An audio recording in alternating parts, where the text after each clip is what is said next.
Free audio post-production by alphonic.com. Come closer. Let the fire warm your face and let the shadows behind you press just a little tighter. Tonight, we aren't driving dark roads or exploring ruined homes.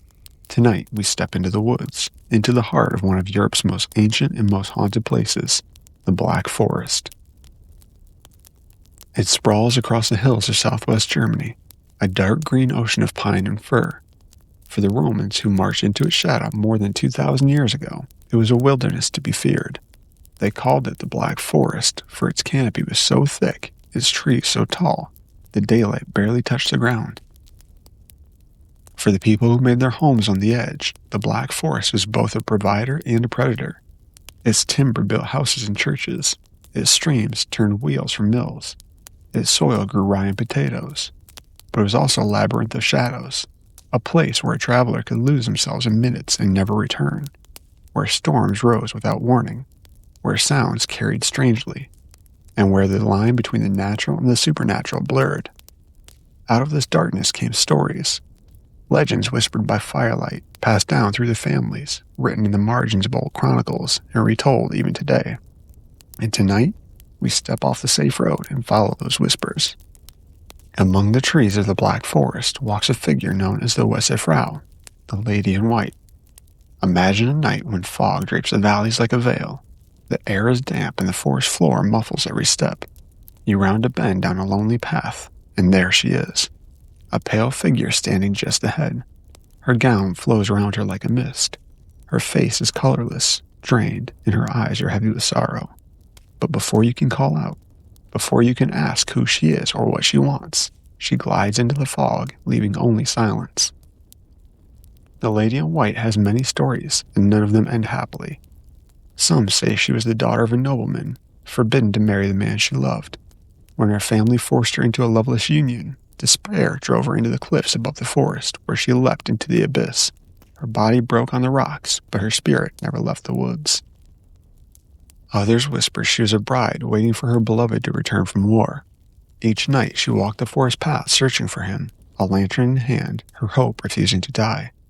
But when word finally came that he had fallen in battle, her heart broke. She was buried in a churchyard, but still she walks, searching endlessly for a man who will never return. Then there are darker tellings still. In some valleys she's a predator, not a mourner. A spirit who lures travelers into bogs, off cliffs, and into the forest's heart where no roads lead back. Villagers would tell their children, never follow the woman in white. No matter how lost you are, no matter how kindly she beckons you, you will not return. Even in modern times, there are hikers who swear to strange encounters. A pale face in the fog, a figure glimpsed between trees, vanishing when approached. Perhaps it's their imagination, or perhaps it's mist. Or perhaps the Lady in White still wanders the Black Forest after all these years. The Black Forest history is also thick with whispers of witchcraft. In the 15 and 1600s, the valleys surrounding the forest became notorious for witch trials. In Freiburg alone, hundreds of women and men were accused. The charges were often small, gathering herbs, speaking of dreams, or even just having a black cat. But under torture, confessions flowed, and executions followed. The air above the villages filled with smoke from the pyres. From this fear grew legends that witches had survived, and that they still gathered in secret places.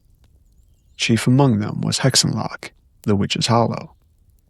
It is said that on stormy nights, if you wander too deep into the woods, you may hear laughter drifting through the trees, fires flickering where no hearth should be, rings of mushrooms appearing overnight as if the feet had stamped the ground to dance.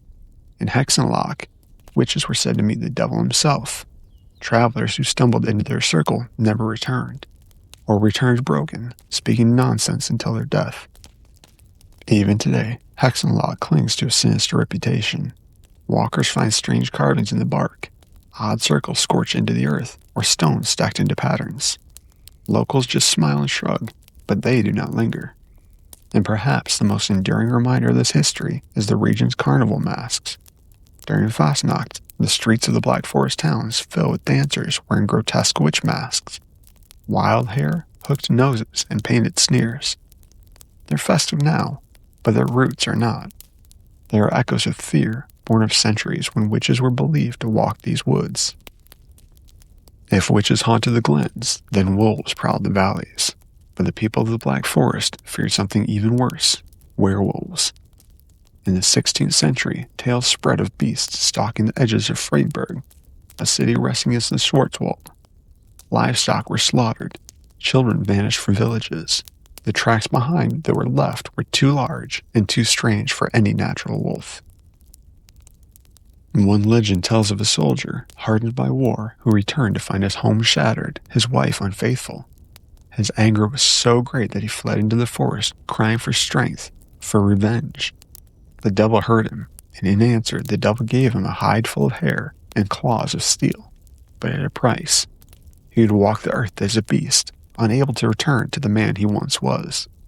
His howls echoed through the valleys, a cry both human and wolf, filled with rage and despair. Others say the curse was not chosen but forced, that those who sinned too heavily might return from the grave in the body of a wolf, condemned to wander until their soul found peace. Villagers told their children, if you see a wolf with eyes too bright, too intelligent, do not look into them, lest the creature see your soul and claim it. Even hunters today whisper strange sightings. Wolves too large to be natural, their movements deliberate, their gaze unsettling. To them, the old stories are not just tales, they're warnings. There is a saying that the Black Forest does not forget its dead. Some linger, and some ride. On lonely paths and old roads, travelers tell of the Headless Rider. They hear him before they see him, the pounding of hooves, the rhythm of a galloping horse on a forest road. Then he appears, a dark figure on horseback, cloak flowing, but where his head should be, there is only emptiness. The tales disagree on who he once was. Some say he was a knight who rode into the forest in arrogance, hunting where he was forbidden, and was then struck down, his head severed in punishment. Others claim he was a soldier killed in one of the countless wars that swept through the Black Forest, searching endlessly for a head that was lost in battle. But all stories agree on one thing: to meet him is misfortune. If the rider passes you by, illness or sorrow soon follows. If he turns toward you, if he halts and lingers, it's your death. Even in recent times, hikers tell of hearing hoofbeats behind them, faster and faster, though no horse is ever seen. The sound vanishes only when they leave the trees. Perhaps it's their imagination. Perhaps it's a memory. Or perhaps the Headless Rider still riding the path of the Schwarzwald. Not all dangers here are ghosts or beasts, however. Some are far more cunning. In the tales of the Schwarzwald, travelers sometimes met a stranger at the crossroads. He might appear as a hunter, or a woodcutter, or even a beggar. His smile too sharp, his eyes glint with fire, and his voice carries a promise of safety, wealth, or knowledge. But what he doesn't tell you is the price he carries is always heavier than you would expect. The people of the Black Forest called him simply Teufel, the devil. One tale tells of a woodcutter lost in a storm who stumbled upon such a man.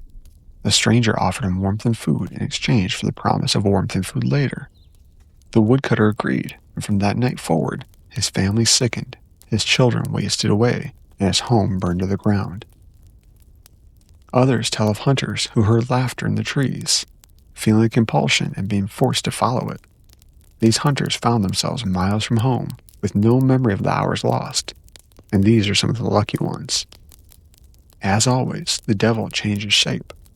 A man, a shadow, a great black dog with burning eyes, or something just out of sight needing to be followed.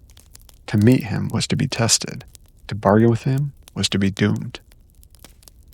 If the trees are haunted, it stands to reason that so too are the lakes. The Mummelsee lies high in the mountains, a still dark circle of water. Tourists today walk at its edge, eat at its end, and admire its calm beauty. But for centuries, the villagers told a darker story. They said that the lake was bottomless, but beneath its surface lived the king of the Mummelsee, a dark spirit who ruled over the water nymphs, or Nixon. By day, the lake seemed harmless, but at night, the Nixon would rise from the water, their beauty shimmering in the moonlight. They sang songs that lured men closer until the water closed over them. Those taken were never seen again. Some drowned, but some were kept alive in the king's palace beneath the lake, prisoners of the watery realm. One story tells of villagers who mocked the lake, throwing stones and insults at its surface. That night, a storm rose with unnatural fury, ripping roofs off of houses, flooding the fields, and drowning cattle. The message was clear. The lake did not forgive. Even now, mist clings to the Mummelsee, and its waters remain cold, dark, and unreadable. Tourists walk its paths, but locals still lower their voices when they speak its name. And then, the greatest legend of the Black Forest, the Wild Hunt. When storms roll across the Schwarzwald, when thunder echoes in the valleys and lightning splits the sky, people still swear that they hear it. The baying of hounds, the cries of hunters, the pounding of hooves across the heavens. The leader changes with the tale. Sometimes it's Wotan, the old god, hunting through the sky. Sometimes a cursed nobleman, never at rest. And sometimes it's the devil himself chasing souls through the storm. To see the hunt was to invite disaster. Those who stared too long were swept into its fury, carried away into the clouds, never to return. If the hunters dropped scraps of game, bones, or antlers, no one dared to touch them, for they returned to fire, to serpents, or to ash. On stormy nights, villagers barred their doors and whispered prayers, hoping the hunt would pass them by. And yet, even into the 19th century, folklorists recorded villagers swearing that they had heard it, an uproar of riders overhead, as if the sky itself had come alive. Even today, when storms rage across the Schwarzwald, hikers tell of strange sounds in the wind, hooves, horns, and howls. The hunt still rides. And so, friends, we leave the Black Forest, a place where mists curl between the trees, where witches dance in the hollows, wolves howl with human voices, lakes drown the curious, and where storm clouds may yet split open with the thunder of ghostly riders.